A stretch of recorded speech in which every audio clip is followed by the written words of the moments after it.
Damai sejahtera Allah yang melampaui segala akal kiranya mengawal hati saudara-saudara sekalian di dalam Kristus Yesus Tuhan kita. Amin. Selamat hari Minggu saudaraku. Saya berharap kita semua dalam keadaan sehat. Tetapi bila ada yang sedang sakit, tetaplah berharap, tetap tenang, tetap semangat. Dan seluruhnya kita harus tetap semakin ketat mengikuti protokol kesehatan agar keadaan kita bisa segera pulih kembali. Dan hari ini di minggu ke-16 sesudah Trinitatis, Tuhan akan menyapa kita dengan firman-Nya yang tertulis di dalam kitab Pengkhotbah pasal 10 ayat 10 hingga 15. Saya bacakan untuk kita. Jika besi menjadi tumpul dan tidak diasah, maka orang harus memperbesar tenaga, tetapi yang terpenting untuk berhasil adalah hikmat. Jika ular memagut sebelum mantra diucapkan, maka tukang mantra tidak akan berhasil. Perkataan mulut orang berhikmat menarik, tetapi bibir orang bodoh menelan orang itu sendiri. Awal perkataan yang keluar dari mulutnya adalah kebodohan, dan akhir bicaranya adalah kebebalan yang mencelakakan. Orang yang bodoh banyak bicaranya, meskipun orang tidak tahu apa yang akan terjadi, dan siapakah yang akan mengatakan kepadanya apa yang akan terjadi sesudah dia. Jerih payah orang bodoh melelahkan orang itu sendiri, karena ia tidak mengetahui jalan ke kota. Demikian firman Tuhan. Saudaraku yang dikasihi dan diberkati oleh Tuhan Yesus Kristus, saya masih ingat benar ketika masih berusia belasan tahun di kampung dahulu, beberapa puluh tahun yang lalu, saya ingat betapa melelahkannya bekerja di sawah waktu itu. Kita harus mencangkul tanah secangkul demi secangkul, dan itu mengeluarkan banyak sekali tenaga sampai berkeringat di terik matahari. Demikian sampai panen, sungguh-sungguh menguras tenaga dan sangat melelahkan. Tetapi puji Tuhan, keadaan sekarang sudah sangat jauh berbeda. Karena sekarang sudah ada traktor mini untuk mengolah tanah. Ada alat bermesin untuk menanam padi, untuk menyemprot, untuk memanen, hingga menggilingnya menjadi beras. Dari mana itu semuanya? Itu adalah hasil dari kreasi. Hasil bila orang mau berkreasi, bila orang mau berinovasi.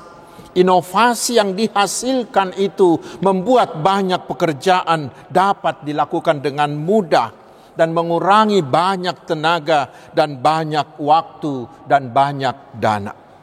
Itu kita alami terutama di abad 21 ini, di mana telah terjadi lompatan-lompatan kemajuan di segala bidang. Sehingga perubahan terjadi dengan sangat cepat, hingga ada orang yang mengatakan tidak ada lagi yang menetap kecuali perubahan itu sendiri. Dan perkembangan-perkembangan ini mengubah cara hidup dan cara bekerja kita manusia. Beberapa pekerjaan akan segera lenyap. Sementara akan muncul pekerjaan-pekerjaan baru yang mungkin sampai saat ini belum pernah terpikirkan. Coba lihat, bila dahulu untuk membangun gedung bertingkat 3, itu membutuhkan waktu berbulan-bulan. Tetapi sekarang dengan teknologi printer 3 dimensi, gedung bertingkat 3 itu dapat dilakukan hanya beberapa hari saja. Perkembangan teknologi tersebutlah membuat zaman kita disebut zaman atau era disrupsi. Era disrupsi adalah era terjadinya inovasi dan perubahan besar-besaran yang secara fundamental mengubah semua sistem, semua tatanan, semua landscape yang ada, mengubahnya ke cara-cara yang baru. Dan apa akibatnya? Akibatnya pemain-pemain yang masih menggunakan cara dan sistem yang lama akan kalah bersaing. Perusahaan-perusahaan yang sudah memiliki banyak sumber daya, banyak aset, dan banyak koneksi sudah bisa dikalahkan oleh perusahaan baru dengan ukuran yang masih sangat kecil. Itu terjadi karena pemain lama tidak mau atau kurang cepat berubah, sementara pemain baru dengan cekatan mengadopsi cara-cara yang baru sebagai hasil dari inovasi baru, hasil perkembangan teknologi itu.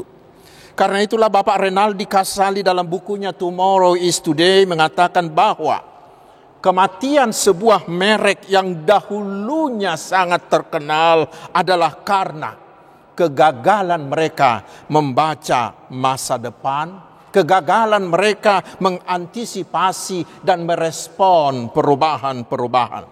Contoh yang paling jelas tentang ini adalah handphone yang bermerek Nokia. Kita ingat 20 tahunan yang lalu, handphone inilah yang menguasai pangsa pasar dunia hingga dijuluki HP sejuta umat. Karena digunakan oleh segala umur, segala strata pendidikan, segala strata sosial, digunakan hampir di seluruh belahan dunia.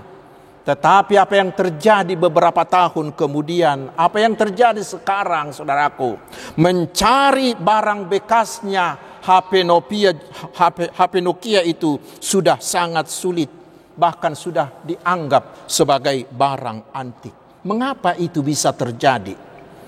Karena mereka terlena dengan kesuksesan pada masa lalunya dan tidak menyadari perubahan yang terjadi begitu cepat dan mereka tidak mau berubah mengikuti perubahan tersebut. Karena itulah Bapak Renaldi Casali mengatakan bahwa masa depan yang penuh ketidakpastian harus kita taklukkan dengan cara apa? Yaitu dengan terus mempelajari dan melakukan inovasi-inovasi yang mendatangkan perubahan. Masa depan yang harus dieksplorasi itu adalah cara-cara hidup yang lebih efisien, yang lebih hemat energi, lebih simple, lebih mudah dilakukan, lebih mudah dihasilkan, lebih cepat diterima oleh pelanggan, lebih kaya dengan imajinasi dan pikiran, serta lebih kolaboratif. Semuanya itu disatukan oleh teknologi informasi dan oleh kecerdasan buatan itu. Tetapi sebaliknya, perusahaan yang terperangkap dalam lingkaran keberhasilan masa lalu mereka itu sama dengan bunuh diri. Mereka akan mati secara pelan-pelan. Sebaliknya, perusahaan-perusahaan yang miskin dengan masa lalu tetapi memiliki imajinasi tentang masa depan, perusahaan-perusahaan inilah yang akan mengubah peta bisnisnya. Contoh yang paling jelas tentang semuanya itu, saudaraku, adalah hal yang barusan dan sedang kita alami sekarang. Yaitu ketika tiba-tiba terjadi pandemi oleh virus COVID-19 ini. Semua cara hidup kita yang lama berubah secara drastis, termasuk cara kita bersekolah, cara kita bekerja, dan terutama cara kita bergereja dan cara kita beribadah. Karena begitu tiba-tibanya dia datang, banyak orang yang hampir putus harapan karena mereka tidak pernah mempersiapkan diri. Tetapi lihat saudaraku, Tuhan kita adalah Tuhan yang sungguh-sungguh luar biasa. Mengapa? Karena sebelum pandemi itu datang, Tuhan telah menyediakan bagi kita teknologi informasi yang sangat-sangat canggih. Tetapi ya, banyak juga teman-temanku, para sahabatku, para pelayan yang kurang sensitif dan tidak mempersiapkan diri untuk hal itu. Bahkan sebelum pandemi ini masih banyak para hamba-hamba Tuhan yang anti menggunakan teknologi informasi, teknologi komunikasi tersebut di dalam gereja. Apa akibatnya? Karena ketidaksiapan mereka, ada jemaat-jemaat yang sampai beberapa bulan tidak menerima asupan firman Tuhan. Tetapi untunglah para hamba Tuhan segera beradaptasi. Keadaan sekarang ini memaksa semua pelayan harus berubah dan harus menggunakan teknologi tersebut untuk memberitakan firman Tuhan. Saudaraku, itulah sekedar gambaran tentang bagaimana kita harus memiliki sensitivitas dan kelenturan menghadapi perubahan di masa depan, yaitu dengan terus-menerus berinovasi. Dan itulah hal yang pertama yang digemakan oleh firman Tuhan hari ini kepada kita. Dalam menghadapi dan memenangkan masa depan, kita memerlukan hikmat, yaitu hikmat melalui perencanaan yang matang dan melalui kemauan untuk berinovasi. Di nats ini kita diberi contoh, yaitu menebang pohon. Menebang pohon itu kelihatannya mudah, tetapi itu bisa menyusahkan, bahkan bisa membahayakan. Bila tidak berhikmat dan tidak memiliki perencanaan yang matang, lalu kita akan terus langsung menebang pohon itu dengan menggunakan kapak yang ada, padahal kapak tersebut sudah sangat tumpul. Apa hasilnya? Kita akan mengeluarkan banyak sekali tenaga dan kita akan mengeluarkan, dan itu akan memakan waktu yang sangat lama. Dan itulah yang sangat berbahaya. Karena bila batang pohon itu sudah sangat dalam kita tebang, tetapi kapak kita sudah sangat tumpul, padahal waktu sudah mendekati malam, bisa-bisa kita akan meninggalkan pohon itu begitu saja. Apa akibatnya? Bila datang angin kencang, pohon itu bisa tumbang dan bisa membahayakan nyawa orang lain. Karena itulah firman hari ini mengatakan kita harus berhikmat dengan memiliki perencanaan yang matang dan mau berinovasi.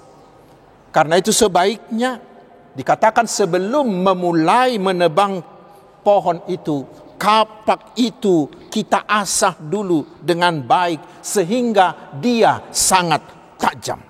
Itu akan menghemat waktu, menghemat tenaga sehingga kita bisa selesaikan dengan cepat dan aman bagi semuanya.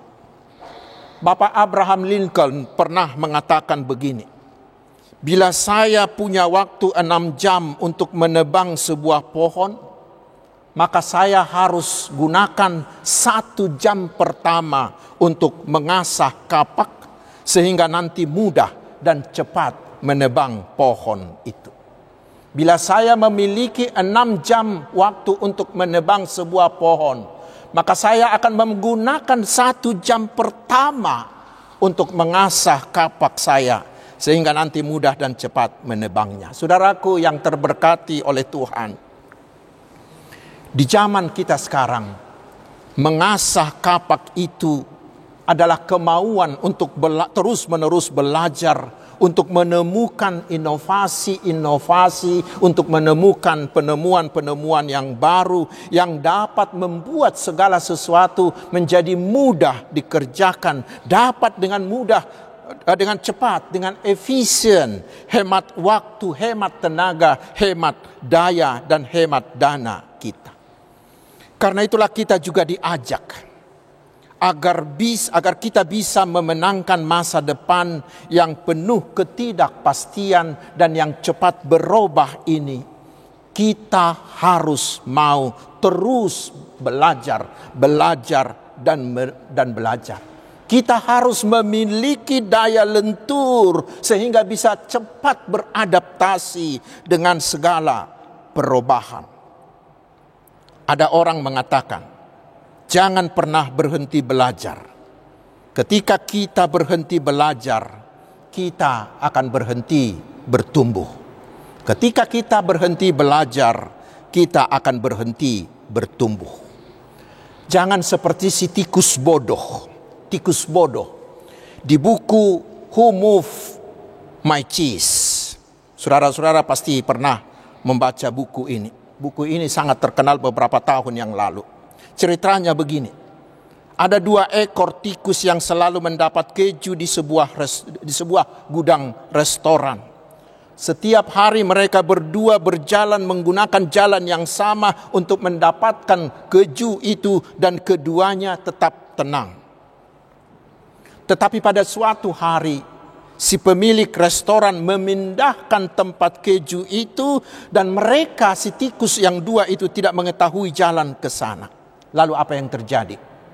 Si tikus bodoh tetap berjalan dari jalan yang lama, dan apa hasilnya? Dia tidak mendapat apa-apa karena kejunya tidak ada lagi di sana. Dia asik menyalahkan si pemilik restoran. Siapa yang menggeser kejuku? Siapa yang menggeser kejuku? Itu terus dia lakukan. Lama-lama saudaraku, dia mati kelaparan karena dia tidak mau berubah. Tetapi si tikus yang satu lagi, si tikus pintar, dia mau berubah. Dengan indera penciumannya yang kuat, dia mencari tempat keju yang baru itu. Walaupun memang sulit mencarinya, tetapi dia mau terus mencari jalan hingga dapat. Dan hasilnya, dia bisa kenyang lagi setiap hari. Saudaraku yang dikasihi Tuhan Yesus, Tuhan kita Yesus Kristus juga menginginkan kita mau tetap berubah menjadi orang yang bijaksana. Karena itulah Tuhan Yesus mau datang dari sorga untuk menolong kita. Tuhan Yesus menyediakan bagi kita kehidupan yang baru yang akan berujung pada kehidupan yang kekal, menggantikan kehidupan lama yang berujung pada maut. Bagaimana supaya kita bisa tiba pada kehidupan kekal itu? Kuncinya adalah asal kita mau berubah. Karena hidup di zaman yang lama, yang dikuasai dosa, yang dikuasai daging, yang dikuasai kegelapan itu adalah sama dengan hidup di dalam kebodohan tanpa Kristus. Tetapi Tuhan Yesus menginginkan agar kita mau meninggalkan semuanya itu untuk hidup di dalam Kristus, menuruti tuntunan Roh Kudus, mengubah arah hidup kita dari jalan menuju hidup neraka menjadi jalan menuju hidup kekal. Itulah orang-orang yang berhikmat. Itulah hidup yang berhikmat. Dan kita harus terus bertumbuh. Seperti ranting pada pohon. Dia berakar, bertumbuh dan berbuah di dalam pohon kehidupan itu, yaitu di dalam Tuhan Yesus Kristus. Karena itu kita harus mau terus belajar dari firman Tuhan. Terus belajar.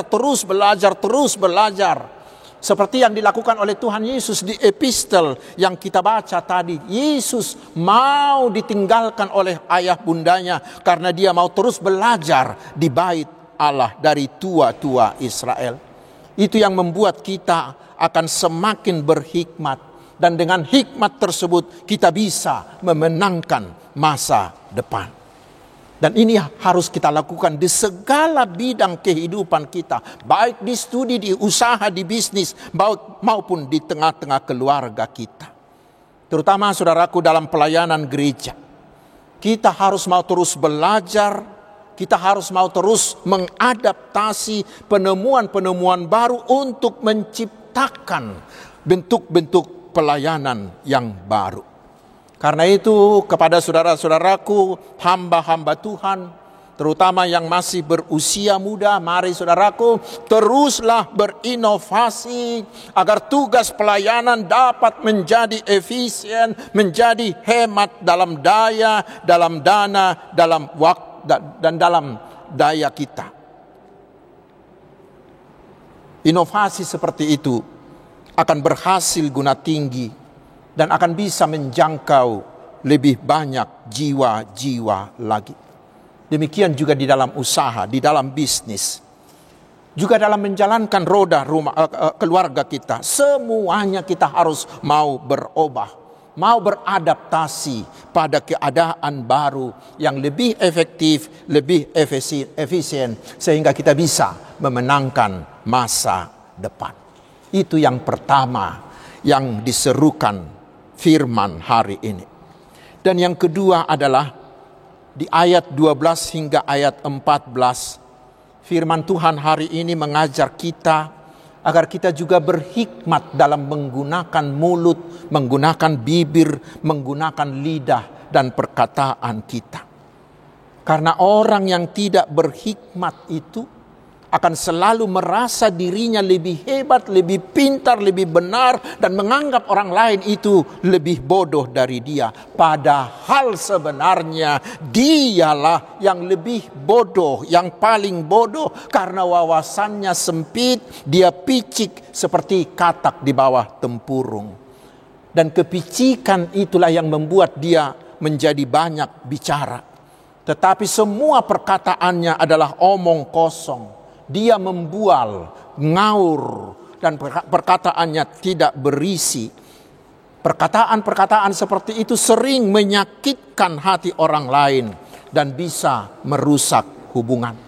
Perkataan yang ngaur, yang omong kosong, manakala Batak Madok Parhata Manggang. Sikap seperti itu tidak jarang bisa menjadi jerat baginya. Itu bisa mempermalukan dirinya sendiri karena orang melihat satu pun dari apa yang dia katakan itu tidak ada yang terbukti. Tong kosong nyaring bunyinya, kata pepatah kami dahulu. Dan itu membuat tidak jarang itu membuat orang bisa menjadi tersangka dan terhukum karena omong kosongnya. Karena itulah ada orang bijak mengatakan, mulutmu adalah harimaumu. Harimaumu yang bisa menerkam orang lain tetapi bisa menerkam diri kita sendiri. Itu diingatkan di Yakobus 3. Yakobus 3 mengatakan bahwa lidah kita ini sangat-sangat berbahaya bila tidak dikendalikan. Karena itulah firman Tuhan selalu menasehati kita agar dalam berkata-kata kita harus tetap rendah hati, kita harus tetap rindu dan berusaha menjadi pendamai melalui perkataan kita. Perkataan kita tidak menghakimi, tetapi kita diminta gunakanlah kata-kata yang membangun, yang jujur. Karena ingatlah saudaraku, kelak kita akan mempertanggungjawabkan setiap kata yang keluar dari mulut kita.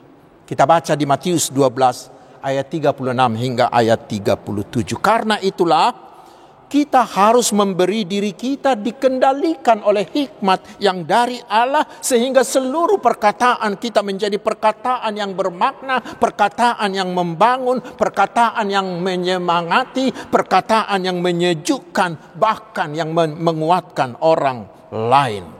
Jauhi sikap yang bodoh, yang suka beromong kosong. Tapadauma namarhata manggang. Tetapi yang terbaiknya adalah sebelum menyampaikan kata-kata, sebutlah nama Tuhan Yesus.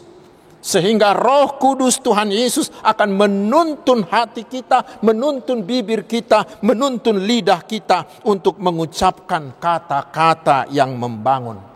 Hata batak ngai tabu didok nasiniraan ni hatani debata.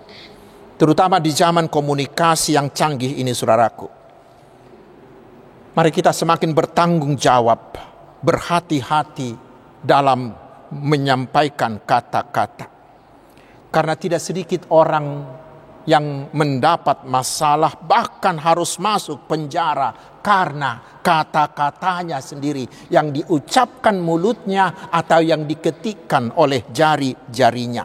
Dan tidak sedikit orang lain yang menjadi terusik, menjadi tersinggung, bahkan sakit, bahkan terhinakan karena kata-kata dari sesamanya di media sosial. Karena itu, untuk menutup khotbah ini, mari kita ingat firman Tuhan yang tertulis di Kolose 4 ayat 6. Kolose 4 ayat 6 yang berkata, hendaklah kata-katamu senantiasa penuh kasih, jangan hambar, sehingga kamu tahu bagaimana kamu harus memberi jawab kepada setiap orang. Tuhan Yesus memberkati kita. Amin. Mari kita berdoa. Terima kasih ya Tuhan atas firman-Mu. Meteraikanlah itu di hati kami. Berilah kami Roh Kudus-Mu agar kami berhikmat membuat perencanaan.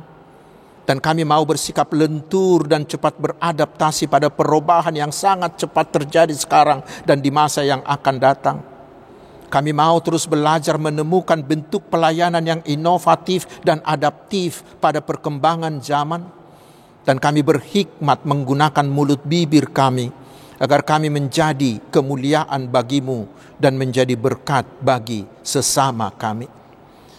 Ya Tuhan Bapa di sorga, kami tidak jemu-jemu memohon, bersegeralah membuang virus COVID-19 ini dari antara kami. Berilah kami hikmat-Mu agar kami turut memutus rantai penyebarannya dan mampu hidup berdampingan dengan virus ini selama virus ini ada di sekeliling kami. Biarlah Tuhan terus turut bekerja agar kondisi ekonomi dan kesehatan dan sosial kami segera bisa pulih melalui usaha para pemimpin kami dan juga usaha para elemen masyarakat kami.